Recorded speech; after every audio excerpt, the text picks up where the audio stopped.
There's a study published last year that's particularly relevant here that I want to share. It was not done by my laboratory, that showed that 20 minutes of deep rest, this is not deep sleep, but essentially doing something very hard and very intense and then taking 20 minutes immediately afterwards, to deliberately turn off the deliberate focused thinking and engagement actually accelerated neuroplasticity.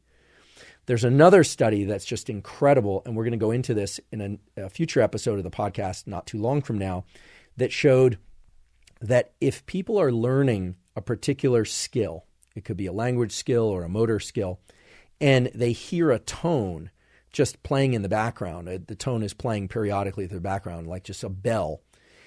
In deep sleep, if that bell is played, learning is much faster for the thing that they were learning while they were awake. It somehow cues the nervous system in sleep, doesn't even have to be in dreaming, that something that happened in the waking phase was especially important. So much so that that bell is sort of a Pavlovian cue. It's sort of a reminder to the sleeping brain, oh, you need to remember what it is that you were learning at that particular time of day. And the learning rates and the rates of retention, meaning how much people can remember from the thing they learned, are significantly higher under those conditions. So I'm going to talk about how to apply all this knowledge in a little bit more in this podcast episode, but also in future episodes. But it really speaks to the really key importance of sleep and focus, these two opposite ends of our attentional state. When we're in sleep, these DPOs, duration, path, and outcome analysis, are impossible. We just can't do that. We are only in relation to what's happening inside of us. So sleep is key. Also key are periods of non-sleep deep rest where we're turning off our analysis of duration, path, and outcome, in particular for the thing that we were just trying to learn.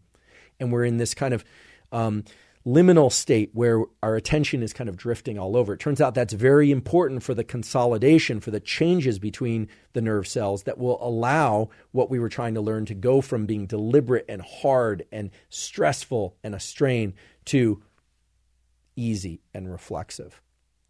This also points to how different people, including many modern clinicians, are thinking about how to prevent bad circumstances, traumas, from routing their way into our nervous system permanently. It says that you might want to interfere with certain aspects of brain states that are away from the bad thing that happened, the brain states that happen the next day or the next month or the next year.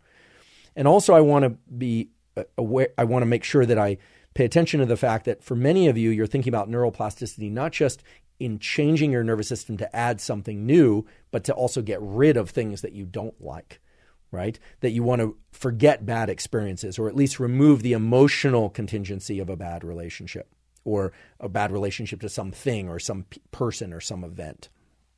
Learning to fear certain things less, to eliminate a phobia, to erase a trauma. The memories themselves don't get erased. I'm sorry to say that the memories don't themselves get erased, but the emotional load of memories can be reduced. And there are a number of different ways that that can happen, but they all require this thing that we're calling neuroplasticity.